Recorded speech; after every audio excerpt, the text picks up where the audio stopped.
So hello guys, welcome back to my YouTube channel सच्चा बॉन्ड गोल। दिस वाज संदीप भैया। और गाइस, अगर आपका जेई अच्छा नहीं गया या आपकी प्रिपरेशन बहुत अच्छी नहीं है, आपको लग रहा है कि भैया अगले अटेम्प्ट में भी बहुत अच्छा नहीं होने वाला है, किसी भी आईआईटी एनआईटी या जबरदस्त बढ़िया एक ट्रिपल आईटी या अच्छे कॉलेज में मैं नहीं पहुंच पा रहा हूं, तो कोई बात नहीं, मैं आपको एक जबरदस्त अल्टरनेटिव बताता हूं। ज्यादातर लोगों को इसके बारे में कुछ भी आइडिया नहीं है। अब तुम कहोगे भैया अपने कॉलेज को लेके आगे, नहीं नहीं मैं यहीं का पास आउट हूँ, ये बात बिल्कुल सही है। And I also like this college, but मैं आपको ये नहीं कह रहा कि आपको यहाँ अप्लाई ही करना है अभी या आपको जाना ही है। पहले आपको क्या करना है, इस वीडियो को देखना है, प्लेसमेंट स्टैटिक्स को देखिए, फीस स्ट्रक्चर को देखिए, रिटर्न ऑफ इन्वेस्टमेंट को देखिए, फैसिलिटीज को देखिए। उसके बाद अगर आपको पसंद आए, अगर आपके लिए सुटेबल हो, तो आप यहाँ अप्लाई करिए। और अगर आपको लगता है कि इससे बेटर आपको अभी मिल रहा है जेईई मेन के बेसिस पे, तो अप्लाई करने की कोई नीड नहीं है। और अगर आपको लग रहा है कि नहीं सर, मैं यहाँ के इन्वायरमेंट में सर्वाइव नहीं कर पाऊंगा, तो भी कोई नीड नहीं है। बट मेरे हिसाब से इतने कम पैसे में इतना बढ़िया रिटर्न ऑफ इन्वेस्टमेंट इस कॉलेज का है, आपको एक बार जरूर इस लेक्चर को लास्ट तक देखना चाहिए। क्या पता, क्योंकि मेन मैं भी, मेरे को भी इस कॉलेज के बारे में पता नहीं था। जब मैं कोटा में था तो मेरा एक फ्रेंड था और उसने मुझे सजेस्ट किया था, और दो फॉर्म उसने मुझे सजेस्ट किया था। उसने सजेस्ट क्या किया था, वो दो फॉर्म भरने ही वाला था, जामिया मिलिया इस्लामिया का और एएमयू का।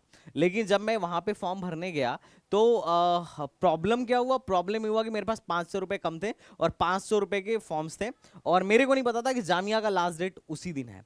तो दोनों में से कोई एक भरना, फिर 500 ही थे तो दोनों में से कोई एक भरना था। तो और जामिया का लास्ट डेट उसी दिन था, तो मैंने बोला यार जामिया छोड़ो, एएमयू भर देते हैं। एएमयू का अपना अलग एग्जाम होगा, इसी बहाने घूम भी आएंगे। तो मैंने एएमयू भर दिया, और फाइनली फिर जब जोसा वोसा की काउंसलिंग कराया, तो जोसा में मेरी सीट कैंसिल हो गई, पर एएमयू में मेरी अच्छी रैंक आ गई थी, तो इन्होंने मेरे को एडमिशन दे दिया, तो मैं यहाँ पे आ गया। तो ये था मेरे बैकअप के लिए, मुझे पता भी नहीं था कि यहाँ होगा कि नहीं होगा। बट जब मैं यहाँ आया, तब से मैं एएमयू के लिए भी बच्चों को बताना शुरू कर दिया। और मेरे दोस्त का खैर नहीं हो पाया था, वो अभी जामिया में है। तो गाइज, आप एक बैकअप के लिए इसे रख सकते हो, और पहले आप इसे देखो कि ये कॉलेज कैसा है। और जो लोग अलीगढ़ मुस्लिम यूनिवर्सिटी के बारे में पहले से जानते हैं, मैं आपको बता दूं कि भाई साहब, एएमयू के फॉर्म के बारे में डिस्कस करने वाला हूँ। प्लेसमेंट स्टैटिक्स, पूरा नया ताजा वाला प्लेसमेंट, कि क्या चल रहा है अभी एएमयू में, क्या प्लेसमेंट हो भी रहा है या ऐसे ही है बस। तो इसके बारे में आपको मैं आइडिया देने वाला हूँ। और बाकी जो इसके अलावा जो कोर्सेज हैं आपका बीटेक के अलावा, 11th का कोर्सेज, बीएससी का कोर्सेज, अदर कोर्सेज, उनके बारे में भी मैं आपको बताने वाला हूं कि एप्लीकेशन फॉर्म का क्या स्टेटस है, कब तक भरे जाने हैं एप्लीकेशन फॉर्म, और आपका एग्जाम कब से होना है। ये बात आप ध्यान रखिएगा। तो आई होप आप चैनल को सब्सक्राइब कर चुके होंगे, और बेल आइकन को प्रेस करना मत भूलिएगा। रीज़न ये है कि हर एक वीडियो का अपडेट आप तक पहुंचना चाहिए, क्योंकि मैं जितने भी आपको जेई के अल्टरनेटिव्स बताऊंगा, आपको पहले उस वीडियो को देखना है, फिर डिसाइड करना है कि this is suitable for you और नॉट। अगर सुटेबल हो तो भरिए, नहीं सुटेबल हो तो स्किप करिए, नेक्स्ट वीडियो पे जाइए। क्योंकि अगर आपके अच्छे परसेंटाइल या अच्छे मार्क्स नहीं आ रहे हो, तो भाई साहब बैकअप बड़ा जरूरी है। और एक कॉलेज ऐसा है जिसकी फीस है मात्र 8,000 रुपए, और वो भी स्कॉलरशिप भर भर के आती है, मतलब 30-25 हज़ार से लेकर 30,000 तक आपकी स्कॉलरशिप आ जाती है। तो ऑलमोस्ट फ्री में ही बीटेक है, और 8,000 रुपए में हॉस्टल फीस इंक्लूडेड है। भाई साहब, नोएडा गाजियाबाद के कॉलेजों की तो 1 लाख हॉस्टल फीस में ही चला जाता है। बट कोई बात नहीं गाइस, चलो शुरू करते हैं।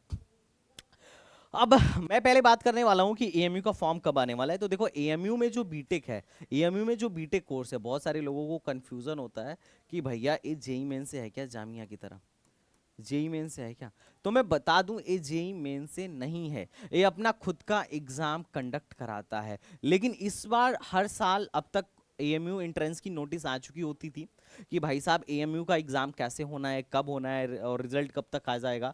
पिछली बार उन्होंने दिसंबर में ही बता दिया था कि भाई साहब हम इस मई में, 14-15 मई में बीटेक का एग्जाम लेने वाले हैं, और 11th का अब इस डेट में लेने वाले हैं, और बीएससी और दूसरे डिपार्टमेंटल कोर्सेज को फलाना डेट पे लेने वाले हैं। इन्होंने पहले ही ये सारी चीज़ें क्लियर कर दी थी। बट इस बार एएमयू शांत है, कोई नोटिस नहीं आई। सिर्फ एक ही नोटिस आई कि कक्षा 1, कक्षा 9 और कक्षा 6 का फॉर्म भरा जा रहा है, तो स्कूल्स का फॉर्म भरा जा रहा है, बाकी कोई फॉर्म नहीं भरा जा रहा है। तो ये सबसे बड़ा डाउट है बच्चों के मन में कि कहीं ये सीयूईटी में तो नहीं आ गया एएमयू।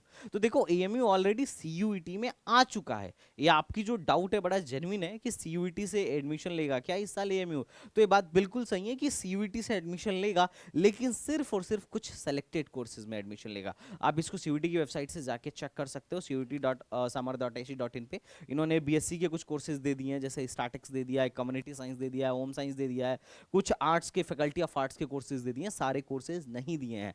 बाकी सारे कोर्सेज ये लोग खुद ही कंडक्ट कराने वाले हैं, बीटेक वेटेक का एग्जाम खुद ही कंडक्ट कराने वाले हैं। अभी तक देखो, अगर तुम्हें डाउट लग रहा है ना कि सीयूईटी से तो नहीं है, तो यार देखो 11th का भी अभी तक डेट नहीं आया है, और 11th का भी सीयूईटी से हो ही नहीं सकता है, क्योंकि वो तो अंडर ग्रेजुएट प्रोग्राम के लिए है। तो अभी किसी का डेट नहीं आया है, अचानक से एएमयू वाले अभी डेट देंगे। तो एप्लीकेशन फॉर्म पहले बता देता हूं कि सीयूईटी से बीटेक वीटेक कुछ भी नहीं है, जैसे हो रहा था अभी तक की न्यूज के हिसाब से वैसे ही होने की संभावना है, पूरी की पूरी गारंटी। ठीक है, अब मैं बात करूं कि एप्लीकेशन फॉर्म कब आएंगे, तो देखो अभी इसका मैं शेड्यूल बता रहा हूं कि अभी इसका शेड्यूल कंफर्म नहीं आया है। इसी महीने मार्च तक आने की पूरी संभावना है, और पूरा मार्च तुम्हारा फॉर्म फिल होने की भी संभावना है पूरी की पूरी, क्योंकि 20 फरवरी से जामिया का ही स्टार्ट हो चुका है, और जामिया और एएमयू ऑलमोस्ट पैरेलल ही होते हैं लगभग देखा जाए तो देखो ये जामिया आ चुका है, एएमयू की अब बारी है। एएमयू मार्च तक अपना फॉर्म रिलीज कर देगा, और पूरा मार्च आपका फॉर्म भरा जाएगा। तो आपको क्या करना है भाई साहब, फॉर्म के लिए वेट करना है। जैसे ही फॉर्म अप्लाई होना शुरू होगा एमयू का, मैं आपको वीडियो के माध्यम से बता दूंगा, या टेलीग्राम चैनल पे पोस्ट डाल दूंगा। भरना कैसे है मैं वो भी बता दूंगा, ताकि कोई भी बच्चा गलती ना करे फॉर्म भरने में। आई होप आप लोगों को क्लियर हो गया होगा। ना तो 11th का फॉर्म आया है, ना बीटेक का फॉर्म आया है, ना बीएससी का, किसी का नहीं आया है। पर अभी बात ये चल रही है कि हो सकता है मार्च तक, संभावना है, ये संभावित है कि फर्स्ट मार्च मतलब फर्स्ट वीक आते आते मार्च के फॉर्म खुल जाएंगे सारे, और सारे फॉर्म अप्लाई होना शुरू हो जाएंगे। अब बात आता है कि भैया चलो ठीक है, मार्च तक अपना फॉर्म अप्लाई होगा, एग्जाम डेट क्या है। तो देखो एग्जाम जो होगा, मान के चलो बीटेक का मैं बता रहा हूँ, सेकेंड वीक तक हो जाएगा मई में, सेकेंड वीक तक मई में हो जाएगा, थर्ड वीक में भी जा सकता है। और चूंकि एग्जाम में फॉर्म में डिले हो रहा है, तो ये पूरा मई भी ले सकता है आपका। मान के चलिए अप्रैल से पहले तो नहीं होने वाला है आपका कोई एग्जाम, तो आपके पास पूरा मई तक का टाइम है। आप मन लगा के पढ़ाई करिए, आप फोड़ सकते हैं, क्योंकि ज्यादा अभी प्रेशर लेने वाली बात नहीं है, क्योंकि अभी टाइम है, और इतने टाइम में इस एग्जाम को क्रैक किया जा सकता है, अगर आपका बेसिक क्लियर है, और अगर आप थोड़ा सा मेहनत करते हैं, 5-5 6-6 घंटे डेली खुद को रगड़ रहे हैं, तो आप इजीली इस एग्जाम को क्रैक कर सकते हैं। कोई जेई मेंस और जे एडवांस का सवाल नहीं है, इसमें कोई जेई मेंस और जे एडवांस का सवाल नहीं होता है, और ना ही उतना तगड़ा कट ऑफ जाता है, कट ऑफ भी बहुत लो जाता है, कट ऑफ पे भी अभी मैं डिस्कशन कर देता हूँ। अब मैं बात करूं भाई एएमयू में कौन कौन एलिजिबल है, तो पहले लोगों के मन में सवाल आता है कि क्या भैया नॉन मुस्लिम एलिजिबल है। तो मैं क्या हूं, ऑब्वियसली हिंदू हैं, लेकिन I am a student of AMU. तो जो लोग मुझसे पूछते हैं कि नॉन मुस्लिम एलिजिबल है कि नहीं, भाई एएमयू को माइनॉरिटी इंस्टीट्यूशन का दर्जा अभी नहीं मिला हुआ है जामिया की तरह। जैसे जामिया में 30% सीट्स मुस्लिम्स के लिए रिजर्व्ड है, एएमयू में ऐसा मुस्लिम और नॉन मुस्लिम या फिर माइनॉरिटी के नाम पे अभी कोई सीट रिजर्व नहीं है, ये बात ध्यान रखिएगा। हाँ, इस पे चर्चा चल रही थी, माइनॉरिटी के लिए इस पे चर्चा चल रही थी, बट अभी कोई रिजर्वेशन पॉलिसी नहीं है। यहाँ सिर्फ एक ही रिजर्वेशन पॉलिसी है, वो है इंटरनल और एक्सटर्नल का। जो इंटरनल है उनके लिए सीटें रिजर्व है, और साथ ही साथ चाइल्ड ऑफ एलुमिनाई के लिए रिजर्वेशन है, चाइल्ड ऑफ एम्प्लॉय के लिए रिजर्वेशन है, और बाकी सीट तो जैसे एक्सटर्नल के लिए जामिया में है, वैसे एएमयू के लिए भी है। तो नॉन मुस्लिम और मुस्लिम वाला कोई मसला नहीं है, सिर्फ एक ही एलिजिबिलिटी क्राइटेरिया है कि आपका फिजिक्स, केमिस्ट्री, मैथ और इंग्लिश में एग्रीगेट 50% होना चाहिए। अगर 50% से कम हो तो भाई साहब फिर नहीं होगा। अब जो बच्चे पूछते हैं ना कि मेरा भाई 75 परसेंटाइल नहीं है, मेरा 75% बोर्ड में नहीं है, मेरा क्या होगा, तो यार तुम बहुत कॉलेजेस हैं, बहुत ऑप्शंस हैं जहां पे तुम अप्लाई कर सकते हो, ठीक ठाक भी ऑप्शंस है। तो देखो ये एक ऑप्शन है जिसमें 50% पे भी हो जाएगा, तो यू कैन ट्राई हियर। अच्छा, डिप्लोमा वाले भी एलिजिबल हैं, लेकिन डिप्लोमा यहीं से होना चाहिए। डिप्लोमा अगर आपने इसी यूनिवर्सिटी से करा हुआ है तो आप बिल्कुल एलिजिबल हो, आपका 50% इसमें भी होना चाहिए। और साथ ही साथ आपका एज क्राइटेरिया भी यहाँ पर है, 23 ईयर्स का एज क्राइटेरिया है, इससे ज़्यादा का एज नहीं होना चाहिए। ओके, एक बार उसे कंफर्म कर लेना, हमने वेबसाइट पे डाला हुआ है। अब मैं बात करता हूँ कि यहाँ का सिलेबस क्या होता है, एएमयू बीटेक का सिलेबस क्या होता है। तो सेम जेई का सिलेबस होता है, फिजिक्स, केमिस्ट्री और मैथ्स 11th और 12th का, 11th एंड 12th का सिलेबस आपका जेई का होता है। अब कुछ बच्चे पूछते हैं कि सिर्फ बोर्ड से हो जाएगा क्या, अगर सिर्फ बोर्ड और एनसीईआरटी लेवल का पढ़ लें तो हो जाएगा क्या। तो देखो एनसीईआरटी से तो केमिस्ट्री ईजिली हो जाएगी, कोई परेशानी वाली बात नहीं है, पर मैथ्स से नहीं हो पाएगा, क्योंकि मैथ्स में आपको लेवल थोड़ा अप लेके जाना पड़ेगा। इसका मैथ्स का पेपर एएमयू में मैथ्स का पेपर काफ़ी अच्छा होता है, मतलब जेई मेन से थोड़ा सा ही कम, पर पेपर के टफनेस को बढ़ाने के लिए कुछ कुछ क्वेश्चन जेई एडवांस तक के मैंने इसमें देखे हैं, कुछ जेई मेंस तक के क्वेश्चंस मैंने देखे हैं तो कुछ क्वेश्चंस मैथ्स में अच्छे होते हैं और फिजिक्स मॉडरेट होता है। मतलब एनसीईआरटी से थोड़ा अपर लेवल भी आप कर लोगे तो मतलब थोड़ा सा पुश करने की जरूरत है फिजिक्स में, बहुत ज़्यादा भी नहीं। तो फिजिक्स इजीली आप कर लोगे। तो फिजिक्स केमिस्ट्री मैथ्स ये आपका सिलेबस है। और अगर मैं बात करूं तो टोटल 150 सवाल होते हैं और 150 नंबर का पेपर होता है। 150 नंबर का पेपर होता है और टाइम कितना मिलता है? 180 मिनट। अब आप सोचो, जेई से थोड़ा कंपेयर करो। जेई मेन में हमारे पास कितने क्वेश्चन होते हैं? जेई मेन में हमारे पास 75 क्वेश्चंस होते हैं। 75 क्वेश्चन होते हैं, है ना। वैसे तो होते हैं 90 क्वेश्चन, लेकिन हमें करने होते हैं टोटल कितना? 25 करने होते हैं, ठीक है। तो अगर मैं बात करूं तो 25 अपने को करने होते हैं। तो टाइम कितना दिया जाता है? तो उसमें 180 मिनट दिया जाता है। सोचो, नंबर ऑफ क्वेश्चन आधे हो गए और टाइम उतना ही है। जेई मेन हमको ज्यादा टाइम दे रहा है, लेकिन एएमयू वाले सोचो कितना कम टाइम दे रहे हैं। तो अगर जेई मेन लेवल का पेपर बनाने लगे ना तो किसी से फिर हो ही नहीं पाएगा इतने कम टाइम में। जो बना रहा है शायद उससे भी ना हो पाए, ठीक है। तो तुम्हारे हिसाब से सोचो लेवल कैसा होगा। ऑब्वियसली क्वेश्चन नंबर आपने क्वेश्चन दुगना किया है तो लेवल आधा करना पड़ेगा, तभी जाके क्या हो पाएगा? पेपर पूरा कर पाना संभव हो पाएगा। तो ऐसा होता भी है। पेपर का लेवल जो होता है जेईई मेन से काफी लो होता है। मैंने बोला ना, केमिस्ट्री में एनसीईआरटी लेवल तक का पढ़ लो, फिजिक्स में एनसीईआरटी से थोड़ा अपर पुश कर लो, और मैथ्स थोड़ा सा अच्छा आता है। और हर पेपर की कुछ खासियत होती है, तो एएमयू में भी मैथ्स की खासियत है कि मैथ्स थोड़ा सा अच्छा आता है। तो ये टोटल आपका क्राइटेरिया रहने वाला है कि आपका 150 नंबर का पेपर 150 मार्क्स का होगा। और इसमें माइनस मार्किंग भी होती है 0.25% का। मतलब अगर आप एक सवाल सही कर दोगे तो 1 नंबर मिल जाएंगे, लेकिन अगर आप एक सवाल गलत करोगे तो इसका 0.25% मतलब 1/4 माइनस हो जाएंगे। 1/4 माइनस हो जाएंगे, तो पेपर में माइनस मार्किंग भी रहती है, इस बात का भी ध्यान रखना है। अब जैसे जेई मेन में सिलेबस डिलीट हुआ है तो people are going to ask कि भैया एएमयू का भी सिलेबस डिलीट हुआ है क्या? तो देखो, अभी पिछले साल जो जेई मेन ने इस साल डिलीट किया है, एएमयू ने इसे पिछले साल डिलीट करके अपने वेबसाइट पे डाल दिया था। लेकिन फिर बाद में हम लोग गए भी थे कि सर आपने एस ब्लॉक पूरा हटा दिया, केमिस्ट्री का तो बहुत बड़ा पोर्शन आपने हटा दिया। तो इस पे उन्होंने बहुत कुछ खास रिस्पॉन्स नहीं दिया, बोला कि ठीक है हम देखेंगे। और बाद में हमने देखा कि उन्होंने फिर से ओल्ड वाला सिलेबस क्या कर दिया, अपलोड कर दिया। तो ओल्ड वाला सिलेबस अभी तक अपलोडेड है इनके ब्राउचर, इनके वेबसाइट पे। तो अभी हमें मान के चलते हैं कि ये जो सिलेबस है जेई जैसा यहाँ पे कुछ डिलीट नहीं हुआ है, ये जेई मेन जैसा नहीं है, ये पुराना वाला ही सिलेबस है जो पहले सिलेबस था। मतलब जेई में जो डिलीट हो गया है ना, जो जेई में डिलीट हो गया है वो भी आपका एएमयू में आना है और आएगा भी। अगर ये डिलीट भी कर देना तो भी इनके भरोसे मत रहना, क्योंकि ये क्वेश्चन बना देंगे और बोल देंगे कि अरे मतलब पी ब्लॉक का सवाल है, ठीक है। पी एस ब्लॉक का सवाल देके बोल देंगे कि नहीं नहीं ये सवाल जो है केमिकल बॉन्डिंग का है। तो कुछ भी हो सकता है। तो आपको पूरी प्रिपरेशन करके जानी पड़ेगी, क्योंकि आप सिर्फ इस भरोसे मत रहिए कि सिलेबस डिलीट हुआ है कि नहीं। कम से कम 85 मैसेज मेरे पास ऐसे पड़े हुए हैं कि सर सिलेबस डिलीट हुआ है कि नहीं। आप बताएंगे तो हम वो पढ़ेंगे, अदरवाइज नहीं पढ़ेंगे। अबे अब क्या बोलूं तुम्हें भाई, जब तक एएमयू नहीं बोलती है कि सिलेबस डिलीट हुआ है कि नहीं, तब तक कैसे कह सकते हो सिलेबस डिलीट हुआ है कि नहीं।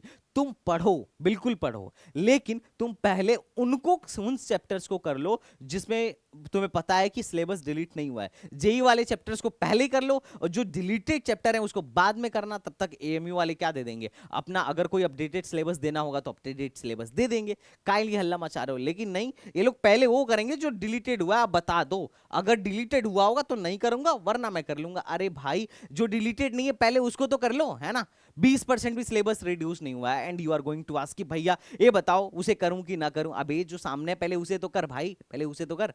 तो ये जो एएमयू में एएमयू वाले अगर बाद में कुछ अपडेट करते हैं तो मैं आपको बता दूंगा। टेलीग्राम चैनल, व्हाट्सएप चैनल, सब कुछ आप फॉलो करके रखिएगा, है ना। और आई विल टेल यू, लेकिन ध्यान रहे कि सिर्फ इसी में मत घुसे रहिएगा कि टाइम वेस्ट कर रहे हैं। नहीं नहीं, टाइम नहीं वेस्ट करना, पढ़ाई पे ध्यान देना है। अब बात करते हैं बीटेक में कौन कौन सी स्ट्रीम्स हैं हमारे यहाँ। तो ये टोटल स्ट्रीम्स हैं बीटेक में, देखिए। Computer science, artificial intelligence, electronics, electrical, mechanical, automobile, civil, chemical, petro और फूड। जिसमें आपका फूड हो गया और आपका एआई हो गया और ऑटोमोबाइल नए हैं, बाकी सब पुराने हैं। और उसमें पेट्रो, बाकी पुरानों में से पेट्रो एक नया था, ठीक है। अब हर एक में मैंने यहाँ पे सीट लिख दिया है, रिजर्वेशन पॉलिसी आपको ऑलरेडी बता चुका हूँ। और मैं बता दूं कि मैं एक्सटर्नल था और मेरा इजीली एडमिशन हो गया था। अगर आपको ये सोच के डर लग रहा हो कि सारी सीटें तो इंटरनल और चाइल्ड ऑफ एम्प्लॉय के लिए है, तो ऐसा कुछ नहीं है। 5% ही सीट चाइल्ड ऑफ एम्प्लॉय और एलुमनाई के लिए होता है, बाकी ज़्यादा रिजर्वेशन नहीं है। तो आप इजीली क्या कर सकते हो, आप एक्सटर्नल हो तो भी आप इजीली इस एग्जाम को क्रैक कर सकते हो। मैंने बहुत सारे एक्सटर्नल्स का एडमिशन एएमयू में कराया हुआ है, तो आपको ज़्यादा परेशान होने की जरूरत नहीं है।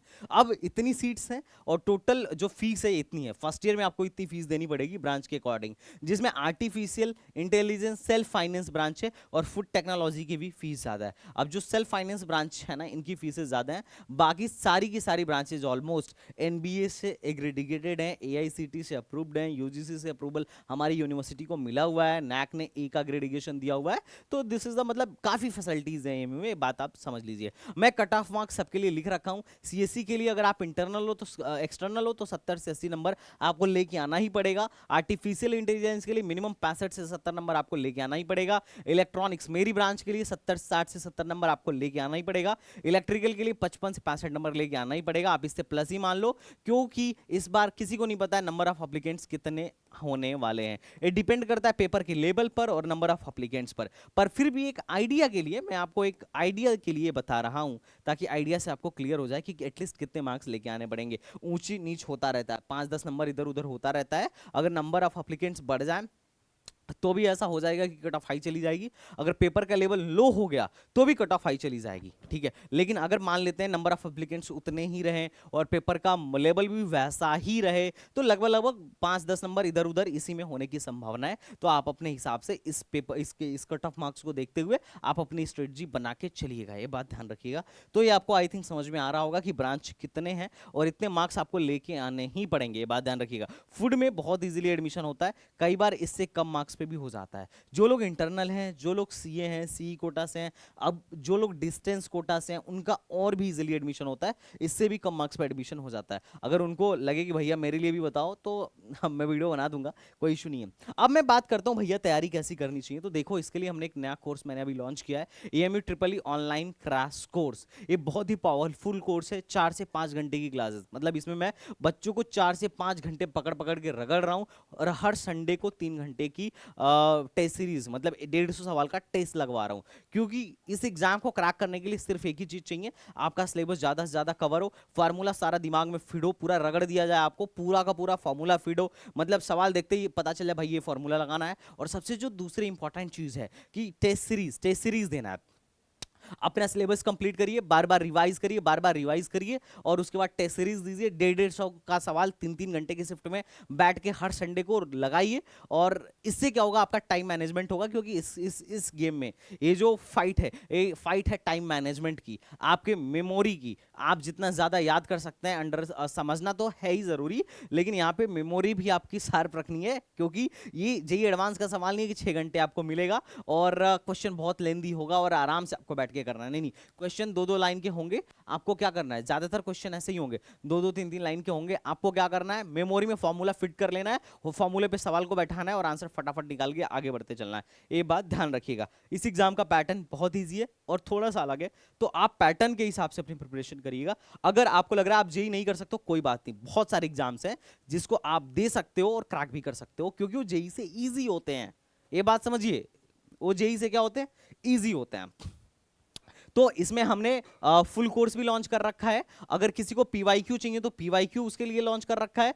अगर कोई बीएससी की प्रिपरेशन करना चाहता है तो बीएससी का भी कोर्स है। और 11th का तो AMU booster free of cost चल रहा है, you can join that also. तो ये कुछ कोर्सेज हैं, यू कैन ज्वाइन। और जितने भी लोग हमारे यहाँ पढ़ा रहे हैं सबके सब मोस्टली एएमयू से बीटेक है, बिना बीटेक की तो कोई फैकल्टी नहीं है, सिर्फ बायो वाले को छोड़ के ऑलमोस्ट, ठीक है। तो वी हैव गुड टीम जो इस एग्जाम को क्रैक करने के लिए सफिशिएंट है।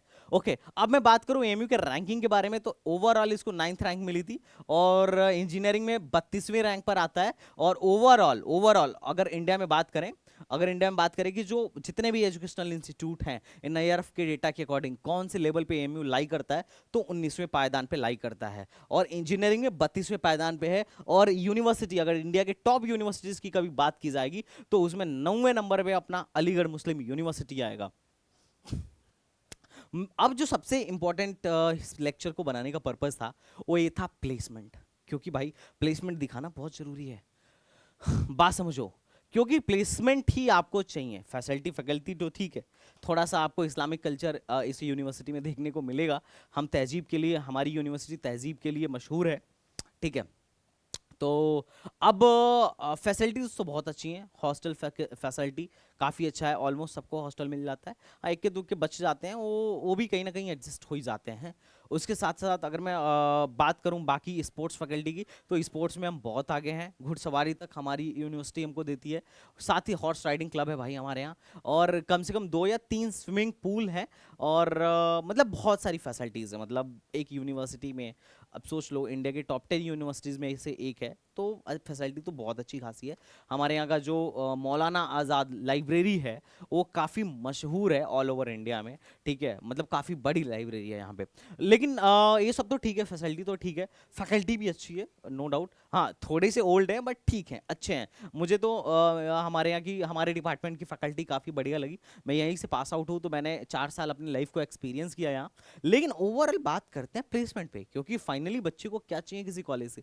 प्लेसमेंट। और जामिया वगैरह से अगर अपन कंपेयर करें, तो मुझे कहीं ना कहीं थोड़ा सा लैग दिखता है। मतलब लैग तो दिखता है, एएमयू में थोड़ा सा लैग अपने को देखने को मिलता है। आप प्लेसमेंट स्टैटिक्स पहले समझते हैं। मैंने टीपीओ ऑफिस, मतलब मैं ये जो डेटा निकाला ये एएमयू से ही मैंने लिया था, ऑफिस गया था तो, ठीक है। अब अगर मैं बात करूं तो इनका जो डेटा था, इन्होंने दिखाया है 1.23 का सीआर का हाईएस्ट पैकेज। 1 करोड़ 23 लाख का हाईएस्ट पैकेज था। लेकिन मैं बताता हूँ, ये पैकेज ऑफ कैंपस था और इंटरनेशनल था, अमेजॉन में था, ठीक है। ये बात ध्यान रखना, ये ऑन कैंपस नहीं है।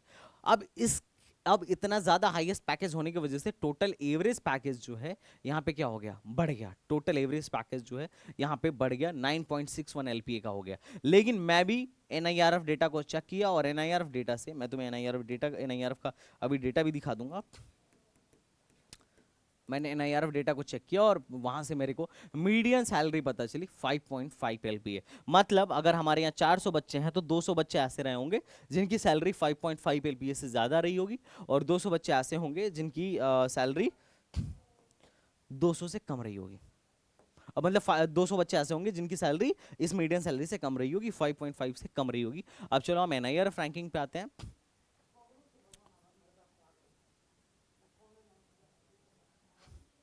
2023 की रैंकिंग तुम देखो। हम इंजीनियरिंग की, बेसिकली अपन इंजीनियरिंग कोर्स के लिए जा रहे हैं, तो मैं इंजीनियरिंग का ही रैंकिंग तुम्हें दिखाऊंगा। 32वें नंबर पे चलते हैं। यहाँ पे देखो, अपना है अलीगढ़ मुस्लिम यूनिवर्सिटी। इनकी रिपोर्ट चेक करो, 5.5 है ना, 5.5 इनकी मीडियन सैलरी थी इस बैच की। और 385 में से 307 बच्चे प्लेस्ड हुए थे। तो ये प्लेसमेंट ठीक है, ओवरऑल ठीक है, मैं बुरा नहीं कहूंगा, क्योंकि बहुत सारी ब्रांचेज हैं। अब मैंने जो बताया ना, जो सेल्फ फाइनेंस वाले ब्रांचेज, इनका तो कोई अभी प्लेसमेंट हुआ नहीं है एआई वगैरह का, क्योंकि ये नए हैं, है ना, पिछले के पिछले साल ही आए थे। लेकिन जो पुरानी ब्रांचेज हैं, उनका प्लेसमेंट, काफ़ी पुरानी यूनिवर्सिटी है, मतलब लैब्स हमारे यहाँ इस लेवल के हैं जो आईटीज में आपको देखने को मिलेंगे। मतलब उस लेवल के हैं। नैक हमारे यहाँ, एनबीए ने बहुत सारे हमारे ब्रांचेज को पिछले साल हमारी यूनिवर्सिटी में 6-6 साल का एग्रेडिएशन दिया था, जो अच्छे अच्छे नाइटीज को नहीं मिलता है। बट ओवरऑल प्लेसमेंट का डेटा मैं जो आपको दिखाना चाहता हूँ, बी ऑनेस्ट, ऑब्वियसली देखो, ये प्लेसमेंट का स्टैटिक्स देखो। मीडियन सैलरी 5.5 लाख, 385 में से 307 बच्चे यहाँ पे क्या हुए थे, प्लेस्ड हुए थे, ओके। अब मैं बात करता हूं, अब इन्होंने जो मुझे परसेंटेज प्लेसमेंट दिया, 84.8% का परसेंटेज प्लेसमेंट है। पिछली बार 345 प्लस ऑफर आए थे। हायर स्टडी में 128 लोग गए हैं, ठीक है। और कंपनीज जो विजिट की थी लास्ट ईयर 2023 में, वो 57 थी। ये 2023 का स्टैटिक्स था। अब देखते हैं कि भाई कौन कौन सी कंपनियां यहाँ पे आई थी। तो देखो, ये इंटरनेशनल पैकेज था, अयान खान नाम के किसी भाई का था, अयान खान नाम के भाई का था। और अमेजॉन में इनका इंटरनेशनल पैकेज था 1.2 सीआर की। ये कंपनी हमारे कैंपस में नहीं आई थी, मैं पहले क्लियर कर देता हूँ। दूसरा, जो कंपनीज आई थी, तो देखो मार्वल आई थी, 2 लोगों के लेके गई थी, और 18.86 एलपीए का। और मुझे लगता है, जहां तक मेरी नॉलेज कहती है, जो पिछले साल का हाईएस्ट पैकेज था ऑन कैंपस, वो 18.86 था, बी ऑनेस्ट, ओके। 2 लोगों को लेके गई थी, और एक कंप्यूटर की कंपनी थी। उसके बाद हमारे यहाँ पीएसयू आई थी। वैसे तो पीएसयूज गेट के बाद मिलते हैं, लेकिन हमारे कैंपस में पिछले कई सालों से पीएसयूज आ रही हैं। और इसके पिछले बार भी 2 आई थी, और पिछले साल आई थिंक 1 आई थी 2023 में, और ईआईएल आई थी। और ये 3 लोगों को लेके गई थी, एक केमिकल इंजीनियरिंग के स्टूडेंट को, एक सिविल इंजीनियरिंग के स्टूडेंट को, एक केमिकल इंजीनियरिंग के स्टूडेंट को और एक इलेक्ट्रिकल इंजीनियरिंग के स्टूडेंट को EIL लेके गई थी। उसके बाद जो थी एक कंपनी थी, और इस एक कंप्यूटर इलेक्ट्रॉनिक्स और कंप्यूटर, ज़्यादातर जो कंप्यूटर की कंपनियां आती हैं हमारे यहाँ इलेक्ट्रॉनिक्स वालों को अलाउ करती हैं, जैसा कि आप देख भी सकते हैं 3 बच्चों को 15 LPA पे लेके गई थी। और टेली CRM जो आई थी वो भी 10 LPA का इसने पैकेज दिया था, और इसने सिर्फ कंप्यूटर वालों को लेके गई थी। जेनॉन आई थी, जेनॉन 13.95 LPA का लेके गई थी। वही अयान भाई हैं जिनका हाईएस्ट 1.23 ऑन ऑफ कैंपस था, उनका ऑन कैंपस जेनॉन में 13.95 LPA लगा था। और अयान को, तौहीद को और मोहम्मद जाद को, और मतलब कंप्यूटर से 3 लोगों को लेके गई थी जेनॉन, और एक इलेक्ट्रिकल इंजीनियरिंग से लेके गई थी सलोनी गुप्ता जी को। तो ये आपको कुछ प्लेसमेंट्स दिखेंगे जो मतलब लास्ट ईयर के टॉप के प्लेसमेंट्स थे। एक कंपनीज आई थी जो टॉप की थी, जो अच्छा पैकेज दे रही थी, और मैं पूरा डेटा आपको दिखा रहा हूँ। टू बी ऑनेस्ट यूट्यूब पे किसी ने आई थिंक नहीं डाला होगा, but I am just going to show you. ठीक है, अब सेनाइडर आई थी। सेनाइजर काफ़ी अच्छी कंपनी है इलेक्ट्रिकल और इलेक्ट्रॉनिक्स के लिए। इलेक्ट्रॉनिक्स से 2 बच्चे को लेके गई थी, तो आप यहाँ पे डेटा देख सकते हैं। और उसके बाद से एक कंपनी 7.8 LPA का पैकेज दी थी, इसने 2 इलेक्ट्रॉनिक्स और 2 मैकेनिकल को लेके गई थी। और उसके बाद से तेजस, ये मेरे फ्रेंड को लेके गई थी, शहजाद आलम इलेक्ट्रॉनिक्स एंड कम्युनिकेशन इंजीनियरिंग। और सीमेंस ने तेजस 7.5 LPA का पैकेज दी थी, ये 2 लोगों का पैकेज दी थी, आई थिंक 2 या 3 लोगों को लेके गई थी। और सीमेंस ने काफ़ी ज़्यादा लोगों को लेके गई थी 6 LPA के पैकेज पे, आई थिंक बल्क में आई थी। और ऑलमोस्ट सबको, मैकेनिकल वालों तक को भी लेके गई थी। मैकेनिकल, सिविल, इलेक्ट्रिकल ओपन था, ओपन टू ऑल था, कोई भी बैठ सकता था, और सबको लेके गई थी। ठीक है, ये इंटर्नशिप था, आई थिंक ये इंटर्नशिप था, सऊदी की कोई कंपनी थी, 55 थे पर मंथ के बेसिस पे लेके गई थी, और शायद जॉब ही था। और उसके बाद कुछ कंपनीज 6.8 LPA, और इसमें सारे के सारे कोर ब्रांचेस आपको दिख जाएंगे, और एलेना में भी सारे के सारे आपको कोर ब्रांच देखने को मिल जाएंगे। और रैमबॉल आई थी, कोर ब्रांच वालों को लेके गई थी। ओके, तो आप यहाँ पे देख सकते हो। न्यूजेन आई थी, बहुत कम पैकेज था न्यूजेन का, 4 LPA के आसपास का था, और इसका 3.7 LPA के आसपास का था। तो काफ़ी सारे कोर ब्रांच के बच्चे भी हमारे यहाँ प्लेस्ड होते हैं। ये सारा प्लेसमेंट आपको दिख जाएगा कि कोर ब्रांच वाले हैं। LNT भाई साहब, LNT डेटा आई थिंक गड़बड़ हो गया। LNT जो हमारे यहाँ आई थी ना, LNT बहुत काफ़ी बच्चों को लेके गई थी 6.5 LPA टू 6 LPA पर, 6.5 LPA टू 6 LPA पर लेके गई थी LNT, और काफ़ी सारे बच्चों को लेके गई थी। आपको पता होगा सिविल इंजीनियरिंग के लिए फेमस है, सिविल और मैकेनिकल के बच्चों को LNT लेके गई थी, इलेक्ट्रॉनिक्स तक के बच्चों को LNT लेके गई थी। और इसका CTC 4 LPA नहीं था, उसका CTC 6 LPA था।